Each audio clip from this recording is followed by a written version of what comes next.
بسم اللہ الرحمن الرحیم۔ ہر مسلمان رگے باطل کے لیے نشتر تھا، اس کے آئینہ ہستی میں عمل جوہر تھا، جو بھروسہ تھا اسے قوت بازو پر تھا، ہے تمہیں موت کا ڈر اس کو خدا کا ڈر تھا۔ باپ کا علم نہ بیٹے کو اگر ازبر ہو، پھر پسر قابل میراث پدر کیوں کر ہو۔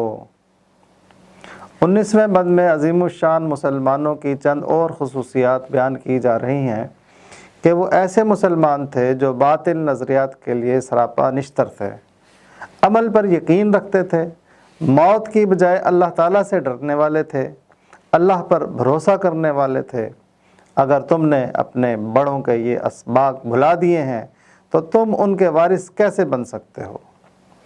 ہر مسلمان رگے باطل کے لیے نشتر تھا، اس کے آئینہ ہستی میں عمل جوہر تھا۔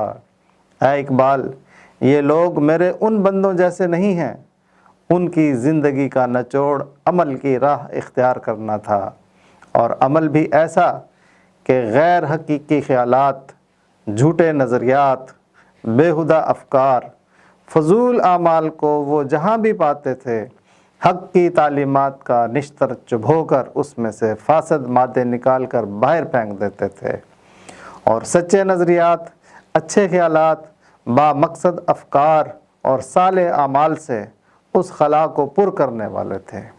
وہ نفع بخش علم حاصل کرنے والے تھے اور علم کو عمل کی غرض سے حاصل کرتے تھے۔ جبکہ آج کے مسلمانوں کا حال تو یہ ہے کہ کہیں ڈارون کا نظریہ ارتقاء تو کہیں فرائیڈ کا نظریہ جنسیات، کہیں میکاولی کا نظریہ وطنیت تو کہیں کارل مارکس کا کمیونزم، کہیں سود کی بالادستی تو کہیں سرمایہ داری کا نظام۔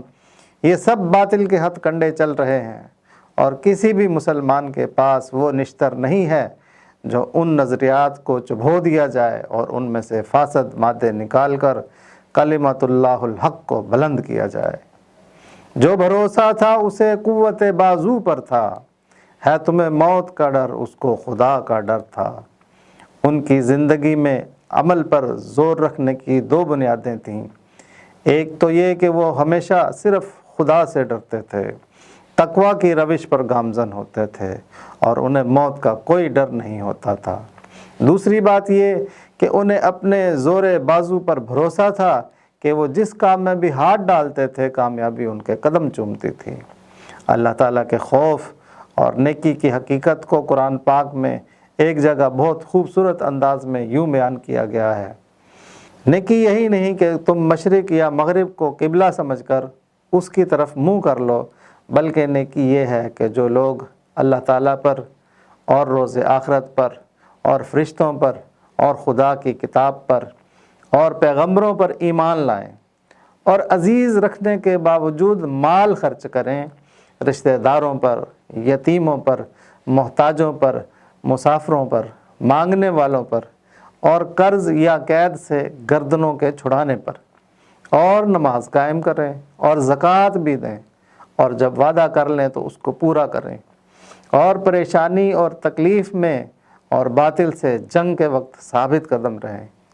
یہی ہیں وہ لوگ جو ایمان کے دعوے میں سچے ہیں، اور صرف یہی لوگ ہیں جو خدا سے ڈرنے والے ہیں۔ باپ کا علم نہ بیٹے کو اگر ازبر ہو، پھر پسر قابل میراث پدر کیوں کر ہو۔ اے اقبال، تم اس مسئلے کو دنیا کے مالیاتی اور جائیداد کی میراث کی تقسیم کا معاملہ مت سمجھو۔ یہ وہ معاملات نہیں ہیں کہ اگر باپ فوت ہو گیا ہے تو اس کی جائیداد کے وارث اس کی اولاد ہی ہوگی۔ یہ زمین کی ملکیت کا نہیں، اللہ کی خلافت کا معاملہ ہے۔ اللہ اپنی خلافت انہیں دیتا ہے جو اس کی ہدایات پر عمل پیرا ہوتے ہیں۔ جو کام تمہارے بڑوں نے کیے تھے تمہیں بھی وہ سب کام کرنے ہوں گے۔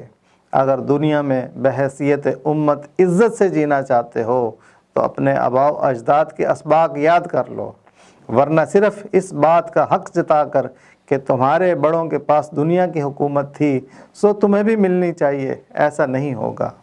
ہر کوئی مست مائے ذوق تن آسانی ہے، تم مسلمان ہو یہ انداز مسلمانی ہے۔ حیدری فقر ہے نئے دولت عثمانی ہے، تم کو اسلاف سے کیا نسبت روحانی ہے۔ وہ زمانے میں معزز تھے مسلمان ہو کر، اور تم خوار ہوئے تارک قرآن ہو کر۔ 20ویں بند میں بھی سرزنش کا انداز اور پہلے دور کے مسلمانوں سے موجودہ مسلمانوں کا تقابل کیا گیا ہے کہ آرام پسندی کوئی مسلمانی والا انداز نہیں ہے، نہ غریبی اور نہ ہی امیری میں تمہیں اپنے اسلاف سے کوئی تعلق ہے۔ وہ قرآن پڑھ کے زمانے پر چھا گئے اور تم اسے چھوڑ کر ذلیل و خوار ہو گئے۔ ہر کوئی مست مائے ذوق تن آسانی ہے، تم مسلمان ہو یہ انداز مسلمانی ہے۔ تم لوگ آرام طلبی کے مزے میں مست ہو، سہولت پسندی کے نشے میں چور رہتے ہو، اور محنت سے گریز کر کے مخمور پڑے رہتے ہو۔ تمہارا زیادہ وقت تن آسانیوں میں گزرتا ہے، تمہارا ذوق وقت برباد کر کے سرور حاصل کرنا ہے۔ تمہیں خود کو مسلمان کہلواتے ہوئے شرم آنی چاہیے۔ کیا یہ انداز طور طریقے مسلمانوں کے ہوتے ہیں؟ کیا اسلام نے تمہیں زندگی گزارنے کا یہی رنگ ڈھنگ سکھایا ہے؟ یاد رکھو، مسلمان اپنی زندگی میں دیے گئے ایک ایک منٹ کی حفاظت کر کے اسے کام میں لاتا ہے۔ وہ محنت سے جان نہیں چھڑاتا، بلکہ اسی محنت میں اس کا دل لگتا ہے۔ اس کی زندگی اپنی ذات سے بلند ہو کر اپنے معاشرے، ملت اور دین کی سربلندی کے لیے استعمال ہوتی ہے، اور وہ یہ کام کسی بھی شعبے سے منسلک ہو کر سر انجام دے سکتا ہے۔ حیدری فقر ہے نئے دولت عثمانی ہے، تم کو اسلاف سے کیا نسبت روحانی ہے۔ بندہ مومن کے راستے میں کبھی غربت آڑے نہیں آ سکتی، اور نہ ہی وہ دولت کے نشے میں اللہ تعالیٰ سے غافل ہو سکتا ہے۔ علی المرتضیٰ رضی اللہ تعالیٰ عنہ کو ہم نے دنیا کی دولت نہ دی تھی، لیکن اس نے اسلام کے لیے کیا کچھ نہ کیا، کبھی غربت کو بہانہ نہ بنایا۔ اور عثمان غنی رضی اللہ تعالیٰ عنہ کو دیکھو، کتنی محنت سے دولت کمائی ہوگی، لیکن کیا مجال ہے کہ میرے راستے میں کبھی مال خرچ کرنے سے دریغ کیا ہو۔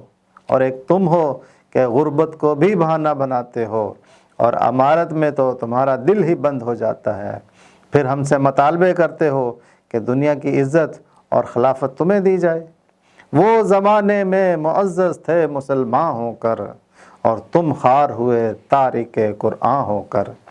اے مسلمانوں دیکھ لو، دنیا کی نظر میں اونٹوں کو چرانے والی، لڑنے جھگڑنے والی کم ظرف اور کمزور قوم عرب تھی، لیکن جب یہی لوگ اسلام سے سرفراز ہوئے، محمد صلی اللہ علیہ وآلہ وسلم کے دیے ہوئے قرآن کی بتائی ہوئی راہ پر چلے، تو انہوں نے تمام حکومتوں اور سلاطین کے باطل نظاموں کو للکارا اور فتح پر فتح حاصل کرتے چلے گئے۔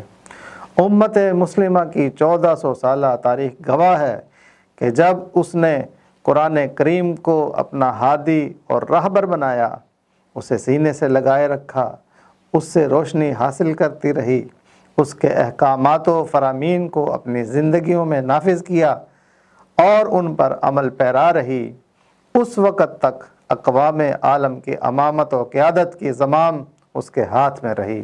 کامیابی و کامرانی نے اس کے قدم چومے اور اس کی عظمت و رفت برقرار رہی، لیکن جب اس کا رشتہ کتاب اللہ سے کمزور ہوا، اس نے اسے پسے پشت ڈال دیا اور قرآن کی تعلیمات کی جگہ نفسانی خواہشات، ذاتی مفادات اور رسم و رواج نے لے لی، تو پھر اس کی ہوا اکھڑ گئی، اس امت کا شیرازہ بکھر گیا۔ اغیار اقوام اس پر اس طرح ٹوٹ پڑیں جس طرح بھوکے کھانے پر ٹوٹ پڑتے ہیں۔ ذلت و مسکنت اور پسماندگی و شکست خوردگی اس کا مقدر بن گئی۔ امت مسلمہ کے عروج و زوال کی اس تاریخ پر رسول صلی اللہ علیہ وآلہ وسلم کا یہ فرمان صادق آتا ہے، اللہ تعالیٰ اس کتاب کی وجہ سے کچھ قوموں کو بلندی عطا کرتا ہے اور کچھ قوموں کو پستی میں دھکیل دیتا ہے۔ وہ زمانے میں معزز تھے مسلمان ہو کر، اور تم خوار ہوئے تارک قرآن ہو کر۔ دیکھتے رہیں، کمنٹس کریں اور شیئر کریں۔ اقبال کی آواز عابد کے ساتھ.